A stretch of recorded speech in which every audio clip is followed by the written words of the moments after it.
বোকা গোয়েন্দার কেস। শহরের সবচেয়ে অদ্ভুত গোয়েন্দা ছিল গোপাল গোয়েন্দা। তার একটাই বিশেষত্ব, সে সবসময় ভুল লোককে ধরে ফেলে। তবুও আশ্চর্যের বিষয়, শেষমেশ কেস ঠিকই সলভ হয়ে যায়।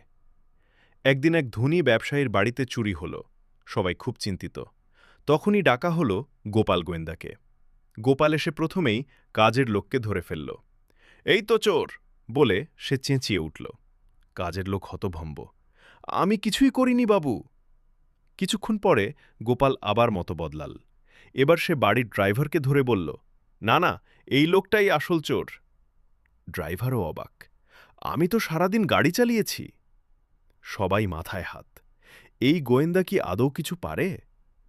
হঠাৎ গোপাল সোফার নিচে কিছু চকচক করতে দেখল। সে হাত ঢুকিয়ে বের করল একটা সোনার ঘড়ি, যেটা চুরি গিয়েছিল। সবাই অবাক।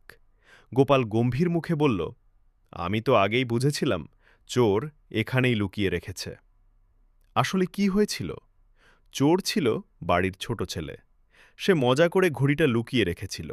শেষমেশ রহস্য ফাঁস হল, আর গোপাল আবারও নায়ক হয়ে গেল, যদিও সে নিজেও বুঝতে পারেনি কিভাবে। সবাই বলল, বোকা হলেও ভাগ্যটা কিন্তু দারুণ।